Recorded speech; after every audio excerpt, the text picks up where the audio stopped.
안녕하세요. 시들링 소울입니다. 이제 아름다운 초가을이 시작되었습니다. 제가 가장 좋아하는 계절이라 벌써부터 하늘을 바라보는 제 마음이 하늘처럼 깊고 푸름을 느낍니다.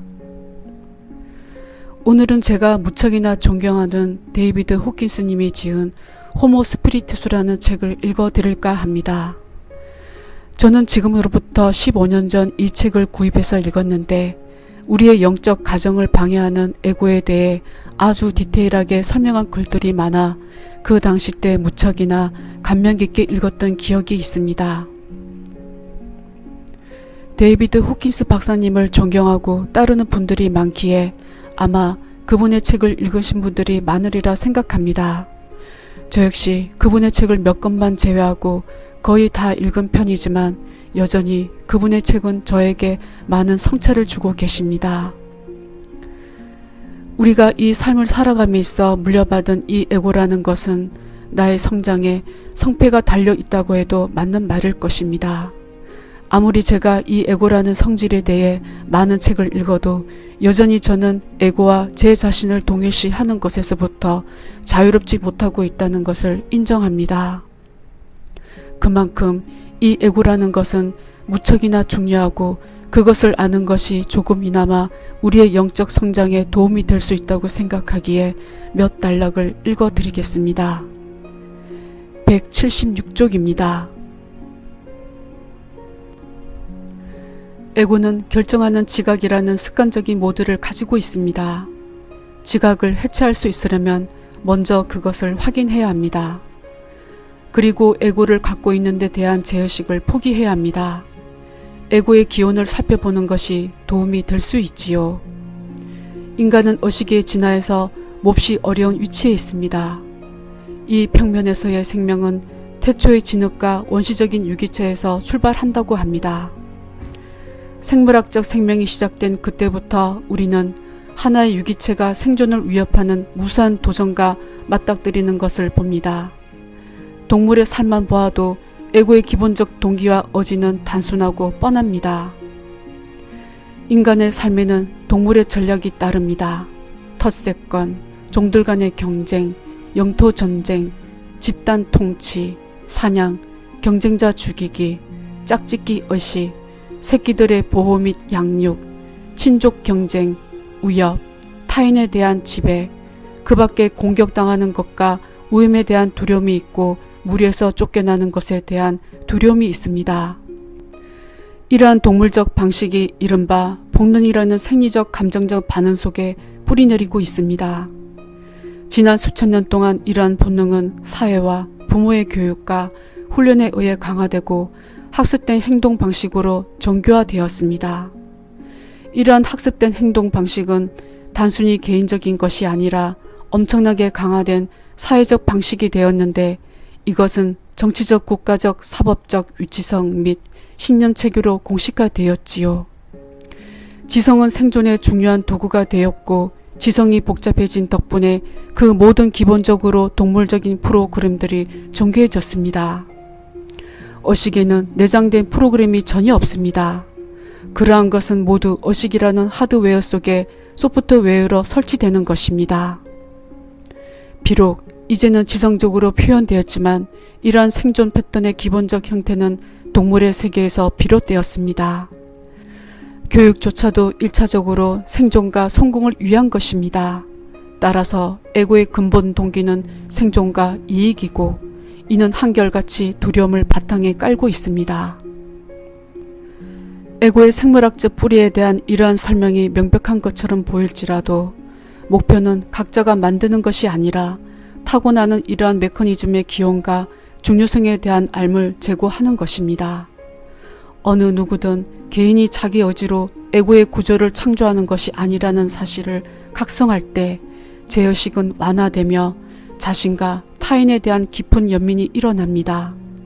인간 조건은 무엇보다 카르마적으로 주어진 것입니다. 우리는 그것을 비난하는 일 없이 연민과 함께 받아들일 수 있고 따라서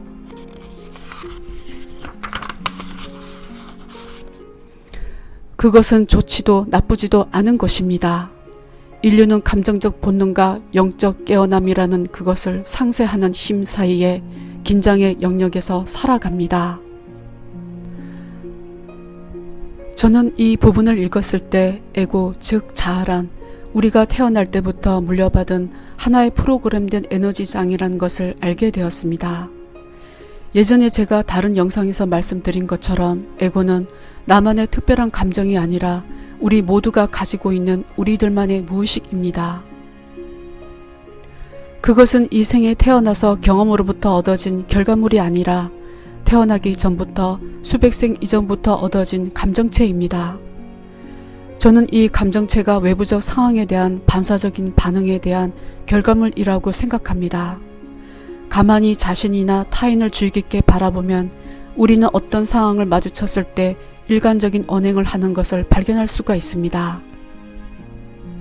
그것은 사람마다 다 천차만별로 다를 수가 있지만 결국은 그 바탕은 똑같은 뿌리를 가지고 있습니다. 그 뿌리에 대한 저의 생각은 생존의 갈망이라고 생각합니다. 원신이었을 때는 먹고 사냥하고 자신을 지키는 것만이 전부였지만 현재는 의식주의 많은 부분이 해결되어 있고 교육과 많은 경험으로 얻어진 역사로 인해 우리는 감정적인 면에서의 생존을 중요하게 생각하고 있습니다. 그 예를 약간만 든다면 우리는 자신의 감정이 다쳤다고 생각할 때 분노와 함께 공격을 하거나 자기 합리화 또는 극단적으로 자살을 시도하기도 합니다. 잘은 몰라도 점점 자살률이 더 많아지는 것이 그 이유라고 생각합니다. 그만큼 감정적인 생존의 갈망은 많은 부정적인 요인을 만들어냅니다. 뉴스에서 하루가 멀다 하고 일어나는 여러 사건은 그것을 반영하기도 합니다. 이와 같이 무늬만 다를 뿐 우리의 에고는 우리와 함께 우리를 잠식한 채 우리의 감정을 조종합니다. 그래서 많은 성인들과 깨달은 선생들은 이 에고라는 주체에 대해 알 수 있도록 많은 지혜로운 말씀들을 설명하셨습니다. 이어서 178쪽을 읽겠습니다.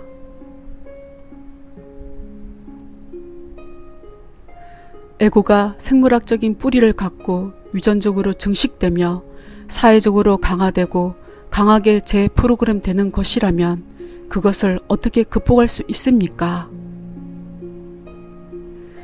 에고는 초월될 수 있습니다. 보다 중요한 것은 에고의 본성이 아니라 에고를 나 혹은 자기로 동일시하는 문제입니다.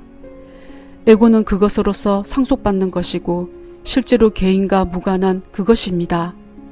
문제는 사람이 그것을 개별화하고 동일시하기 때문에 생겨납니다.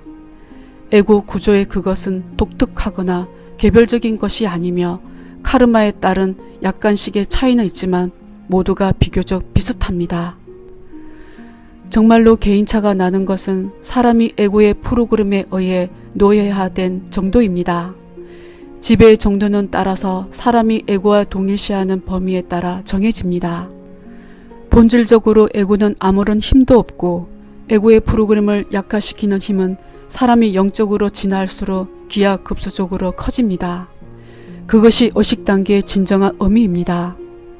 우리는 사람들이 에고의 프로그램에 어떻게 지배당하는지를 볼 때 알미나 통찰이 없다면 스스로 헤쳐나오는 것이 힘들다는 것을 각성하게 됩니다. 우리는 사람들이 탐욕, 증오, 두려움, 중독 혹은 자부심에 휘둘린다고 말합니다. 그 사람들은 좀 더 현명하게 처신해야 했어 라는 가설적 도덕적 위치성을 택하는 것은 오류입니다. 실제로 그것은 사실이 아닙니다. 의식하지 못한다는 것이 바로 그것을 의미합니다. 그래서 재란 사실상 의식의 진화에서 어떤 한계로 볼 수도 있습니다. 부다와 예수 그리스도는 공이 이 한계를 무지라고 불렀지요. 진화는 점차적 변이로 그 자체를 표현하기 때문에 어떤 이들은 다른 이들에 비해 길을 더 멀리 나갔을 것입니다. 우리가 이 단순한 사실을 알 때 용서와 연민이 분노, 두려움, 증오 혹은 비난의 자리에 들어서게 됩니다. 타인을 기꺼이 용서하고자 하는 마음은 스스로를 용서하고 받아들일 수 있는 자기 자신의 능력 속에 반영되어 있습니다.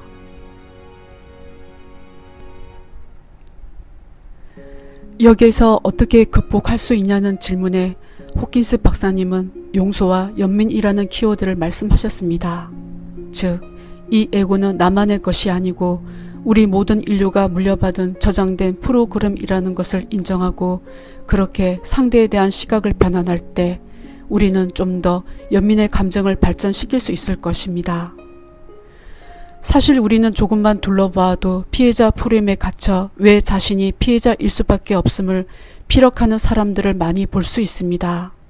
이 세상은 온통 나는 누구로부터 이러저러한 상처를 받았다고 울부짖는 사람들 뿐입니다. 물론 저는 그런 분들을 공감합니다. 저 역시도 평생을 피해자 의식에 살아왔기 때문에 이해하고 있습니다.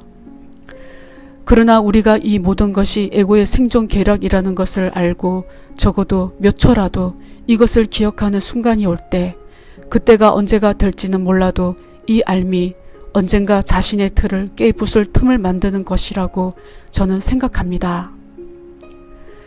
그래서 지혜가 우리를 자유롭게 해준다는 말도 있듯이 계속해서 자신의 내면을 탐구하는 것은 정말 도움이 됩니다. 자아 탐구는 상대방의 이해할 수 없는 언행에 더 이상 속박당하지 않겠다는 다짐이 되기도 합니다. 저는 이해할 수 없는 것은 끝까지 이해할 수 없는 것이 당연한 것이라고 생각합니다. 내가 이해가 되지 않는 것을 어떻게 이해한단 말입니까?